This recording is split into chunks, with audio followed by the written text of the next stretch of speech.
Bonsoir et bonjour. Tout dépendra de l'heure à laquelle vous nous suivez. Ici, votre serviteur, Pasteur Aaron, je suis très content et très heureux d'entrer en contact avec vous. Et c'est suite donc à notre rendez-vous que nous avons de manière hebdomadaire concernant nos enseignements bibliques. Sans plus tarder, je vous demanderai de prendre vos Bibles dans le livre d'Éphésiens, chapitre 6, de 14 à 17. Il est écrit: Tenez donc ferme, ayez à vos reins la vérité pour ceinture. Revêtez la cuirasse de la justice, mettez pour chaussure à vos pieds le zèle que donne l'évangile de paix. Prenez par-dessus tout cela le bouclier de la foi, avec lequel vous pourrez éteindre les traits enflammés du malin. Au verset 17, prenez aussi le casque du salut et l'épée de l'Esprit qui est la parole de Dieu. Que mon Dieu soit énormément béni. Pour ceux qui nous ont suivis la dernière fois, la semaine dernière, nous avons partagé en ce qui concerne pourquoi et comment engager les armes spirituelles. D'accord?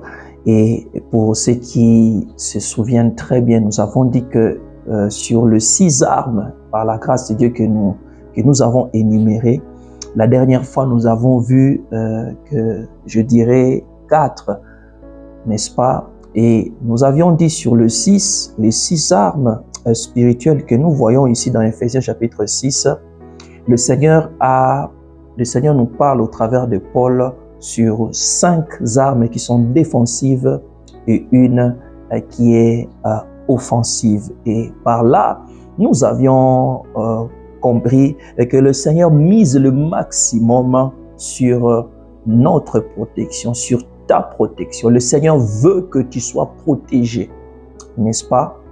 Et pour ceux qui se souviennent très bien, nous avons dit que l'arme numéro 1, c'est la ceinture de la vérité. Et par là, nous avons eu à mentionner 2 sous-points concernant la ceinture de la vérité. Nous avons parlé sur l'authenticité, n'est-ce pas? Et il est écrit.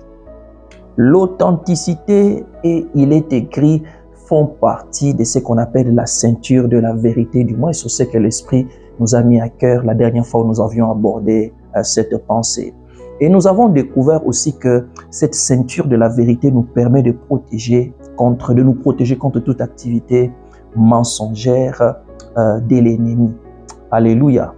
Et par cela, nous avions compris aussi que avant d'utiliser l'arme qu'on appelle la ceinture de la vérité, il est très important de se rassurer de ne pas être dans la fausseté.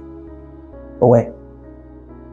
Et nous avions dit que toute parole, toute action, tout acte, toute parure, le fait de le avoir, rassure-toi que cela soit authentique, n'est-ce pas? Et l'arme numéro 2, nous avions eu à parler sur la cuirasse de la justice, n'est-ce pas? La cuirasse de la justice, nous avons dit que la cuirasse de la justice, c'est l'assurance de notre justification par Dieu. Dieu nous a justifiés, mes frères. Et nous avons compris que l'assurance de la justification nous permet de vaincre les voies des accusations de l'ennemi. En d'autres termes, la culpabilité. Lorsque tu n'es pas certain, tu n'es pas assuré de ta justification, l'ennemi pourra te culpabiliser. Dieu t'a déjà pardonné. Dieu ne te traite plus comme un pécheur parce que tu es saint. Non pas à cause de tes actes, parce que lui a fait de toi justice de Dieu. Et tu en as besoin d'être conscient de ce statut que véritablement tu es juste par le moyen de la cuirasse de la justice. Alléluia. Et nous avons parlé de l'arme numéro 3, les chaussures du zèle que donne l'évangile de paix, mes frères. Nous avions parlé lorsqu'on parlait des chaussures de zèle, nous parlons de l'ardeur, nous parlons de la ferveur, nous parlons de cette ébullition, nous parlons de cette chaleur, mes frères. Et nous avons découvert que cette chaleur que nous pouvons avoir vis-à-vis de la parole, vis-à-vis des temps de prière que nous pouvons avoir en tant qu'enfants de Dieu, nous permet de renouveler en permanence notre passion pour Dieu. La passion pour Dieu peut s'envoler lorsque tu méprises le zèle. Lorsque tu ne manifestes plus le zèle, tu n'es plus intéressé par des personnes qui sont zélées, tu n'aspires pas à devenir zélé, mes frères, on risque de sombrer aussi dans le sommeil spirituel et la paresse. Alors pour se maintenir en éveil, tu as besoin du zèle. Tu as besoin d'être zélé. Et le zèle, mes frères, est contagieux. Lorsque tu marches avec des personnes zélées, ils vont te pousser à devenir toi aussi zélé. Veille sur ceux qui t'entourent. Veille sur les personnes, veille aux personnes qui t'entourent. Ils peuvent te communiquer soit le zèle, soit la paresse. Mais je prie que le zèle soit ton partage et le partage de tout et de ton entourage. Quelqu'un peut dire amen à ça. Nous avons touché, en ce qui concerne la troisième arme, nous avons parlé de l'arme numéro 4, le bouclier de la foi. Le bouclier de la foi n'est rien d'autre que le blindage. Le blindage qui verrouille le cinq sens, les goûts, la vue, ça boucle, ça verrouille et ça permet de faire taire la chair et d'augmenter ta rigueur. Ah oui, la plus grande, parmi les batailles que mène le bouclier de la foi, elle permet de faire taire la chair. La chair va te donner des informations. La chair peut te transmettre une information erronée, mais pour ne pas laisser accès à cela, Dieu te donne une arme qui te permet de te sécuriser, de sécuriser ta foi. C'est la capacité à la faire taire la chair par le casque, non, par le bouclier de la foi. Ce bouclier de la foi augmentera ta rigueur et ta vigilance. Il y a des endroits où tu ne mettras pas le pied. Il y a des endroits où tu diras, excuse-moi, ça je ne mets pas le pied. On fait la musique mondaine, excuse-moi, je n'y vais pas, j'y vais pas. C'est pas parce que tu te crois spécial, non, tu es en train de mettre en place le bouclier de la foi. Parce que plusieurs ont perdu la foi. Ils n'ont pas tenu compte de cette arme. Sois vigilant. Alléluia. Et c'est sur ça, par la grâce de Dieu, que nous avons vu, c'est sur ça que nous sommes arrêtés la semaine dernière. Alléluia. Et par la grâce de Dieu, ce soir, j'aimerais vraiment, en tout cas, continuer dans cette logique. Et nous allons voir pourquoi et comment engager les armes spirituelles, partie 2. Sans plus tarder, nous avons touché les 4 premières armes. Il nous reste deux armes. Et la 5e qui sera donc l'intro de cette seconde partie, ça serait l'arme numéro 5, le casque du salut. Mes frères, que veut dire le casque du salut?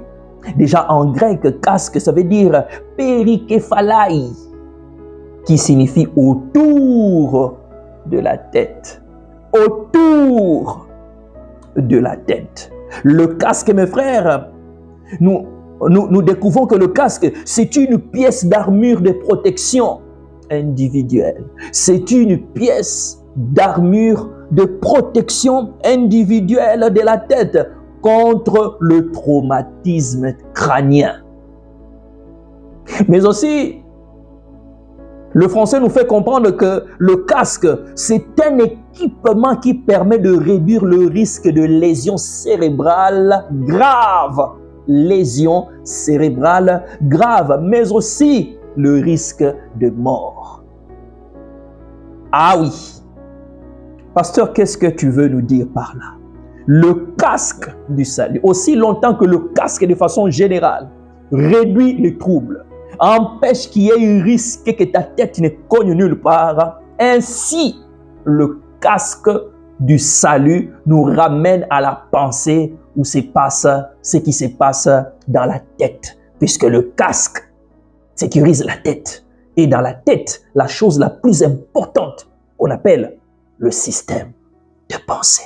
Le casque, c'est l'armure qui permet la protection de tes systèmes de pensée. Pasteur, pourquoi tu nous parles que le casque nous protège du système de pensée? Oui, parce que le salut, mes frères, l'une des choses qui combat le salut de plusieurs d'entre nous, ce n'est pas au niveau des actes que les gens posent autour de nous. Le salut, pour plusieurs d'entre nous, mes frères, la bataille, ça se passe dans le système de pensée. Ah oui, ah oui, ah oui. Je vous demanderai de prendre vos Bibles sur le livre de 1 Thessaloniciens, chapitre 5, verset 8. 1 Thessaloniciens 5, au verset 8. Je vous lis avec la version Martin. Mais nous, qui sommes du jour, soyons sobres, c'est-à-dire vigilants, revêtant la cuirasse de la foi, nous l'avons vu avec vous, et de l'amour. Et pour casque, suis très bien, et pour casque, l'espérance du salut. Oui, sur ce que nous avons lu avec vous au début, nous avons parlé sur le casque du salut simplement. Mais ici, dans le livre de Thessaloniciens, Paul va plus loin, il ne dit pas le casque du salut, mais il dit le casque de l'espérance du salut. Il parle casque du salut, et s'il joute au casque de l'espérance du salut. Espérance en grec, elpomai, qui veut dire une attente heureuse, certaine, confiante, invariable. Qu'est-ce que je suis en train de te dire? Une personne qui ne protège pas le système de pensée est en train de d'exposer son expérience. Mes frères, le casque du salut permet de maintenir ton espérance intacte, permet de maintenir tes attentes vis-à-vis de la venue du Seigneur. Ne t'étonne pas de quelqu'un, hier, c'est quelqu'un qui vous encourageait, il faut craindre Dieu, il faut lire la Bible, demain après demain, je crois que Dieu n'existe pas. Qu'est-ce qui s'est passé dans la tête? Ce n'est pas l'ennemi. D'abord, non, il a exposé le système de pensée. Il n'a pas fait bon usage du casque du salut. Mes frères, le casque du salut permet la sécurisation de notre système de pensée. Oui, oui. Pour ceux qui le savent et pour ceux qui ne connaissent pas, permettez-moi de vous dire que les pensées de l'homme, les pensées sont les champs de bataille spirituelle le plus sous-estimé. Le plus sous-estimé. Vous voyez quelqu'un aujourd'hui qui ne croit plus. Vous voyez quelqu'un aujourd'hui, le jour de Dieu, je m'en fous. Ça me dit absolument rien. En fait, cette personne, rien d'autre. Vous pouvez dire tout ce que vous voulez, mais cette personne, vous allez conclure qu'il a exposé les systèmes de ses pensées. Pasteur, comment on peut arriver à exposer les systèmes de ses pensées? C'est très clair, très simple. C'est que tu suis à la télé. C'est que tu suis sur ton téléphone. La personne qui te propose ces images n'est pas forcément chrétienne. Imagine-toi, tu es sur Netflix, tu suis une série, tu suis un film. Sur ces films, plus de 15 fois la scène où tu vois Philippe avec Henri en train de s'embrasser. Avant, cette scène pouvait te choquer, mais à force de le suivre, tu finis par le trouver. Tu deviens moins tolérant au milieu du film et vers la fin, tu dis, bon, c'est normal. Hein? À force de l'écouter, à force de le vivre autour de toi, tu quittes le niveau de le trouver que c'est normal, tu peux commencer à m'encourager. Ainsi, le casque du salut le casque de système de pensée. Si ce casque n'est pas mis en place, tu verras quelqu'un hier, fervent, marche dans la crainte de Dieu. Demain, il commence à exposer ses propres parties du corps sur Internet. Ça vient d'où? Ce n'est pas l'évolution, mes frères. Il s'est fait polluer. Ainsi, sélectionne qui tu écoutes.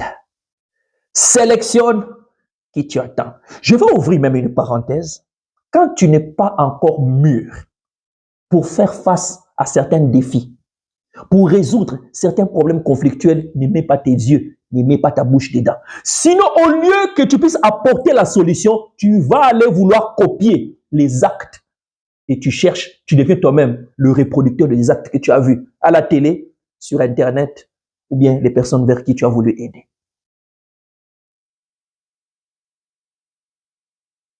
J'aimerais attirer l'attention de ceux qui me suivent et surtout de ma génération, génération écran, génération Netflix, génération de tout ce qui se passe sur TikTok. Tout n'est pas à regarder. Il y a des choses, évite que tes yeux regardent. Parce que tu fais une capture des choses. Tu fais un enregistrement des choses que tu finiras par reproduire sans que tu puisses le vouloir. Arme numéro 6. Ici, nous parlons de l'arme de l'épée de la parole. Nous avons dit que sur les 6 armes, il y en a 5 qui sont défensives, il y en a une qui est offensive. Je répète encore, le Seigneur veille sur ta défense et non sur tes attaques, parce que lui-même, il combattra pour toi. Mais regarde ce que Hébreux chapitre 4 au verset 12 nous dit. Car la parole de Dieu est vivante et efficace, plus tranchante qu'une épée quelconque à 2 tranchants, pénétrante jusqu'à partager l'âme et esprit, jointure et moelle. Elle juge les sentiments et les pensées du cœur. Elle juge les sentiments et les pensées du cœur. Merveilleuse parole, n'est-ce pas? Sur cette parole, nous réalisons que ce que Paul appelle l'épée de la parole, au-delà que ça soit le dire, ce qui sort de la bouche de Dieu, ce qui est écrit dans ce qu'on appelle la Sainte Bible. Mes frères, Paul te dit, elle est tranchante. Paul te décrit que cette épée n'est pas une épée de blague, elle est vivante, mais aussi elle est efficace. Cela veut dire elle produit des résultats. Cette épée, elle ne tranche pas que des choses visibles, elle tranche aussi des choses peut-être pas visibles aux yeux. Elle peut pénétrer l'âme et l'esprit. L'âme, c'est le siège des sentiments et des émotions. La parole est capable de faire la différence entre ce qui est sentiment et ce qui n'est pas sentiment. La parole te permet de faire la séparation entre le réel et ce qui n'est pas réel. Entre ce qui est éternel et ce qui est mortel. Entre ce qui est divin et ce qui est mondain. La parole de Dieu. Elle juge. Quand on parle de juge, on ne parle pas qui a tort, qui a raison, non. On dit elle juge, cela veut dire elle est arbitraire. L'épée de la parole, avant qu'elle attaque, elle fait d'abord l'arbitrage. Ça vient d'où? Et ça là, ça vient d'où? La parole de Dieu. Elle permet le discernement entre l'esprit et la chair. La parole de Dieu. La parole de Dieu, elle permet de discerner la réflexion et les émotions. La parole de Dieu permet de faire la différence entre la lumière et les ténèbres. La parole de Dieu. La parole de Dieu permet de discerner la pensée des hommes et la pensée de Dieu. Oh, tu as besoin de la parole avant la prise de tes décisions. Ne te précipite pas à sortir des paroles. Ne te précipite pas à te mettre dans des états. Que dit la parole face à ce que tu es en train de faire face? La parole. Je reviendrai sur cette phrase avant d'attaquer, avant de dire j'annule, avant de dire je terrasse. Rassure-toi d'avoir mis la parole comme étant juge. C'est-à-dire, tu as fait taire ton propre jugement. Tu dis la parole, qu'est-ce que toi tu dis? Est-ce que dans ce que je traverse, est-ce qu'il y a la pensée de Dieu derrière? Avant de poursuivre, avant de donner, peu importe le jugement que tu peux donner, rassure-toi d'avoir mis la parole au centre du jugement. C'est-à-dire, mis la parole pour juger les actions, les actes, le comportement et les conclusions que tu peux tirer. Que dit la parole de Dieu? Que la parole soit le moyen pour ton discernement face à ce que tu traverses. Mais aussi, au-delà que la parole permet le discernement, nous découvrons aussi une autre chose au moyen de la parole. Venez avec moi dans Psaume 18, verset 38 à 39. Psaume 18, 38 à 39. Je poursuis mes ennemis, je les rattrape et ne fais pas demi-tour avant d'en avoir fini avec eux. Écoutez, 39. Je les taille en pièces. Ils ne peuvent plus se relever. Ils sont à terre. Je mets le pied sur eux. Ah, quelqu'un va dire amen à ça. Oui, c'est le psalmiste qui nous fait savoir que lui, au-delà de la capacité de poursuivre ses ennemis, il pouvait, lui n'est pas seulement quelqu'un que l'ennemi pouvait chercher, non, lui c'est lui qui poursuivait les ennemis. Même toi qui fais des songes, on est en train de te suivre la nuit. Le psalmiste dit, toi tu peux poursuivre ces gens-là. Il ne faut pas les laisser. Poursuis-le et rattrape-le. Et quand tu les attrapes, ne change pas de discours, ne fais pas demi-tour.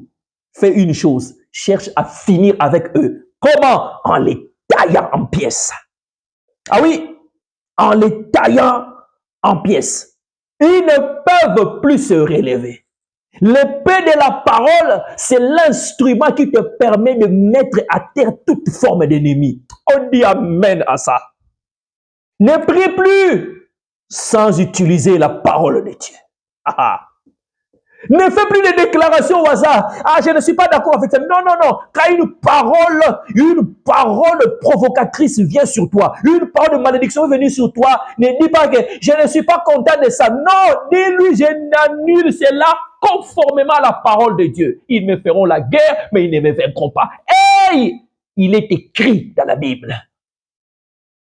Hey, il est écrit dans la Bible. Et ceci te permettra de mettre à terre toute forme, toute attaque et tout ennemi qui peut se pointer devant toi. Dis amen à ça. Mets-le à terre. Mets-le à terre. C'est la parole de Dieu qui te permet de les tailler en pièces. C'est quoi les songes? C'est quoi les attaques? C'est quoi? Au niveau du travail, ça ne va pas? Utilise la parole de Dieu. Utilise la parole de Dieu. Je vais insister sur la parole parce que c'est elle qui te donne la victoire. Dieu envoya la parole et la parole leur guérit. Et pendant que tu me suis, tu es en train de vivre une situation de maladie dans ton corps. S'il te plaît, ne panique pas. Utilise la parole. Nous venons de dire tout de suite, elle permet de discerner le jugement, de discerner quelle est l'origine de ce qui te dérange au moyen de la parole. Je donne un exemple, tu as un problème de maladie, un problème de santé dans ton corps. Le médecin te donne le diagnostic. C'est à cause de l'âge, c'est à cause du climat. Merci médecin pour tes diagnostics. Mais quand tu rentres dans la parole de Dieu, ma Bible te dit, ton corps est le temple du Saint-Esprit. Ma Bible rajoute encore, dans ton temple, dans mon temple, qui est ton corps, tout s'écrit gloire. Et quand tu te rends compte, par le jugement de la parole de Dieu, tu te rends compte que véritablement, la maladie ne fait pas crier gloire à Dieu. Lorsque on crie gloire à Dieu, la maladie n'a pas sa place. Et ainsi, si tu réalises que ce que tu ressens en toi, ce n'est pas le cri qui doivent émettre dans la maison de Dieu, dans le temple de Dieu, alors tu réalises qu'il y a un intrus. Ainsi, tu te tournes vers cette maladie, tu dis, dégage. Et si tu es ferme, si tu es certain, si tu ne relâches pas, si tu as la résilience, cette maladie partira. Elle partira. Selon qu'il est écrit, résister au diable et il fuira. Je vois cette maladie s'enfuir au nom de Jésus. Dis Amen, dis Amen, dis Amen. Alléluia. Quel est mon point par rapport à ces passages de Psaume 18, 38 à 39, où le psalmiste dit, je les taille en pièces. Mon point est le suivant. Avant de combattre une pensée, avant de combattre une procédure, avant de combattre une personne, rassure-toi d'avoir bien discerné que c'est véritablement l'ennemi qui est derrière ou qui est en train de te combattre. Rassure-toi. Gamaliel te dira, ne courez pas le risque d'avoir combattu contre Dieu. Pasteur, ça vient d'où? Je t'explique. Nous sommes dans un monde où les gens, plusieurs d'entre nous combattons à tout moment face à tout ce qui peut se présenter devant nous. On ne combat pas tout le monde, mes frères. On ne combat pas n'importe qui. J'ai vu des gens par manque de discernement, ils se sont donné le plaisir de combattre contre leur propre bénédiction. Ah! Comment tu peux te lever combattre?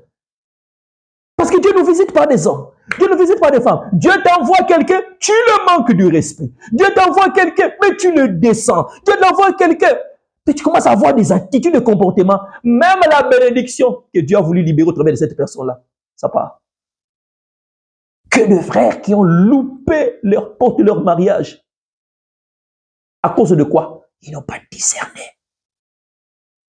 Le discernement, mes frères, je vous supplie que Dieu vous accorde la grâce, que Dieu nous accorde la grâce de réaliser c'est quoi devant nous avant de combattre la chose. Même le salut, je vais finir par là. Il y a un courant de pensée d'une diversité par rapport à certains théologiens. Certains disent que le salut ne se perd pas. D'autres disent que le salut peut se perdre. Parce que si tu as le salut en Jésus-Christ, c'est éternel, c'est assigné. Mais d'autres disent que non, tu peux le perdre. Où est-ce qu'ils ont prisé ça? Ils ont vu les personnes hier qui étaient chrétiennes et à la fin de leur vie, ils commencent à bouder l'existence de Dieu. On les a mis des choses en tête. On les a fait un lavage de cerveau. Ils ont oublié le Dieu qui les a fait grâce hier. Écoute-moi ce que je vais te dire avant de se dire au revoir. À force d'examiner, à force de s'approcher devant le Seigneur, avec beaucoup d'humilité, j'ai appris que le salut, c'est comme votre place dans l'avion lorsque vous payez votre billet d'avion d'un point vers un autre. La place est à vous. Le billet, vous pouvez l'avoir. Mais il y a des circonstances qui peuvent se faire que le vol part sans vous. Lorsque vous êtes distrait, lorsque vous arrivez en retard à l'avion, au moment de l'embarquement, il y a une distraction qui se passe. Il y a un comportement qui se passe. Le vol peut partir sans vous. Que ça ne vous arrive pas. Mais je suis en train de vous dire, plusieurs d'entre nous ont loupé la grâce que Dieu les a accordée. Parce qu'au moment où de rester focalisés, ils se sont logés dans les distractions. Ils se sont laissés emporter, et amis, et petits amis, et cousins, et cousines. Ils ont perdu. Que cela ne t'arrive pas, que Dieu t'accorde la grâce de mettre en place les armes, surtout le casque du salut, pour protéger le système de tes pensées. Que Dieu vous bénisse. On va incliner nos têtes. Père, je te supplie de nous accorder la grâce de mettre cette parole en pratique. Rends-nous conscients de ces armes au nom de Jésus. Nous t'avons ainsi prié avec action de grâce et nous disons Amen. Dieu vous bénisse.